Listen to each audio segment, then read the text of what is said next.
મારા કિચનમાં તમારા બધાનું સ્વાગત છે। આજે હું બનાવી રહી છું ગુજરાતી દાળ। તો મેં એક વાટકી તુવેર દાળ લીધી અને એક વાટકામાં મેં કાઢી દીધી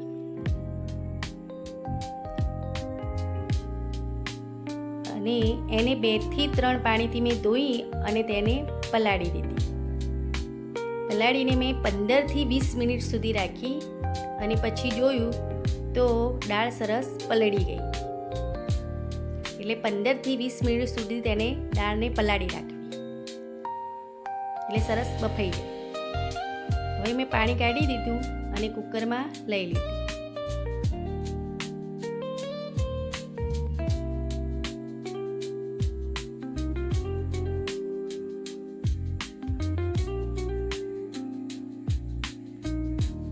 હવે મેં 1 ચમચી મીઠું નાખ્યું,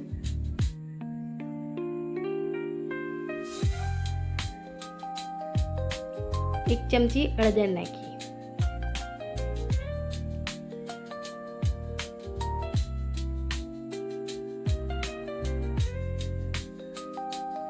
હવે આપણે જે વાટકીમાં તુવેરની દાળ લીધી હતી એ જ વાટકીથી પાણી લેવાનું। 1 વાટકી લીધું, 2 વાટકી લીધું અને 3 વાટકી, તો 3 વાટકી આપણે પાણી લેવાનું। 1 વાટકી તુવેર દાળ હોય તો 3 વાટકી પાણી લેવાનું અને એને મિક્સ કરી દીધું।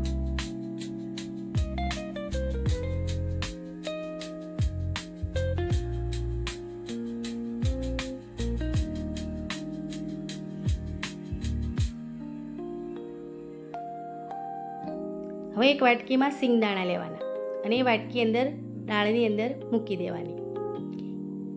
અંદર મૂકવાથી આપણે જાણે મિક્સ કરીએ ને દાળ તો સરસ મિક્સ થઈ જાય, એટલા માટે એને વાટકીમાં સિંગદાણા લેવાના। હવે મેં કુકરનું ઢાંકણ રાખી દીધું અને દાળ બાફવા મૂકી। હવે 4 સીટી વગાડવાની। 4 સીટી વાગી ગઈ અને એમાં દાળ કમ્પ્લીટ થઈ ગઈ। અંદરથી વાટકી આપણે સિંગદાણાની કાઢી દેવાની।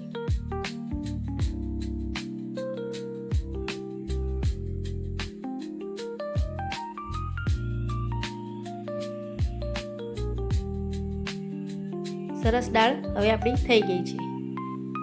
હવે કુકરને નીચે લઈ અને દાળને આપણે બધી ભાગી દેવાની। સરસ દાળ ભગાઈ ગઈ અને સરસ દાળ થઈ ગઈ છે, એટલે આ માપથી જ આપણે પાણી રેડી અને દાળ બાફવાની। એક કઢાઈ લીધી, એમાં 2 થી 3 ચમચી મેં તેલ લીધું।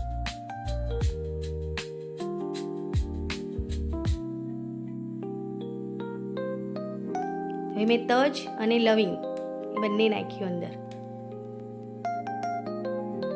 અને થોડી રાઈ નાખી।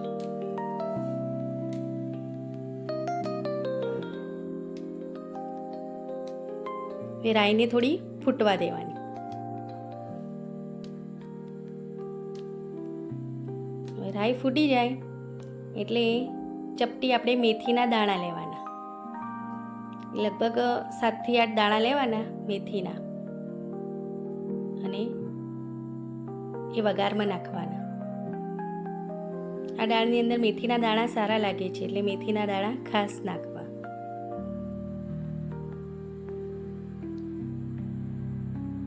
પછી 1 અડધી ચમચી હિંગ નાખવાની અને લીલા મરચાં નાખવાના વાટીને।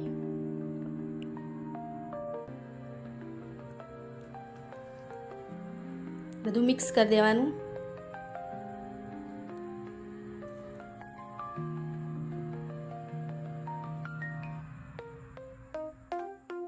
પછી અંદર મીઠા લીમડાના પાન નાખવાના।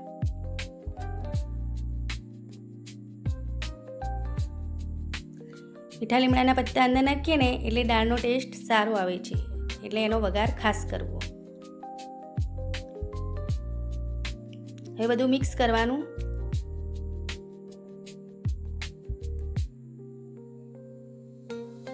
પછી એમાં ટામેટાં નાખવાના।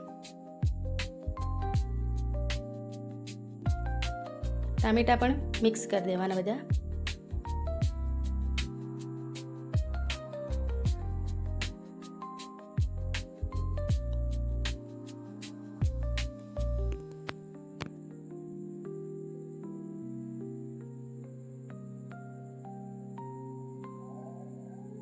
હવે થોડી અંદર દાળ નાખવાની, જે આપણે બાફી હતી ને એ દાળ નાખવાની અંદર અને મિક્સ કરી દેવાનું.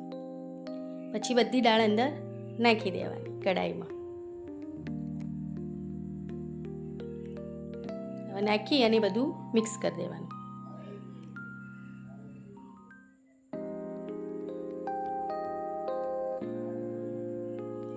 હવે ધાણા જીરું નાખવાનું.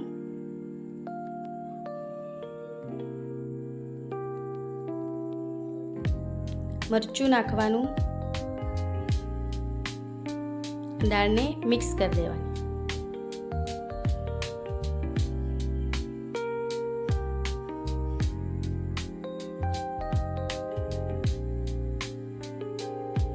હવે થોડી વાર થવા દેવાની. હવે 1 ગ્લાસ પાણી લેવાનું અને કુકર જે આપણે દાળ બાફી હતી ને કુકરની અંદર નાખવાનું અને બધું મિક્સ કરી અને કઢાઈમાં પાણી રેડી દેવાનું.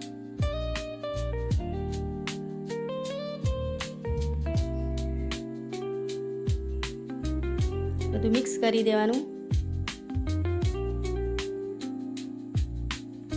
પાછો એક અડધો ગ્લાસ પાણી લઈ અને પાછો રેડવાનું.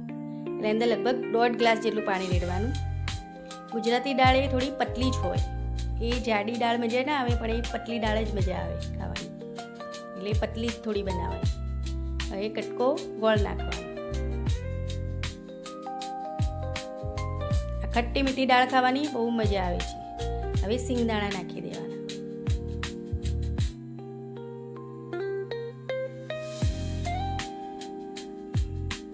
બધું મિક્સ કરવાનું અને એને ઉકળવા દેવાની. બરોબર ઉકળી ગઈ છે હવે દાળ.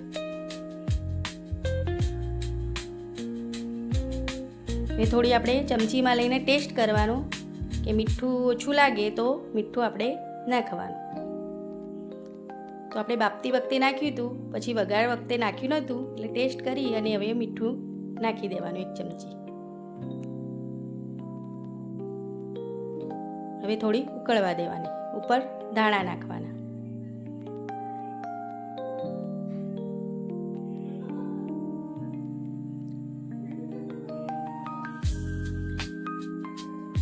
આવી દાળ આપણે રાખવાની, નહીં જાડી કે નહીં પતલી. આપણી દાળ હવે સરસ તૈયાર થઈ ગઈ. હવે ગેસ બંધ કરી અને ઉપર લીંબુ નીચોવાનું. લીંબુ નીચોઈએ કે પછી આંબલી હોય તો આંબલી નાખવી, કોકમ હોય તો કોકમ નાખવું, કોઈ બી ખટાશ નાખવી, એટલે ખટ્ટી મીઠી દાળ સારી લાગે. હવે દાળ થઈ ગઈ. હવે આપણે એક વાટકામાં દાળ કાઢી દઈશું. તો કેટલી સરસ લાગે છે દાળ. ખટ્ટી મીઠી દાળ ખાવાની મજા આવે છે. હાલો હવે જમવા બેસી જઈએ. આવજો.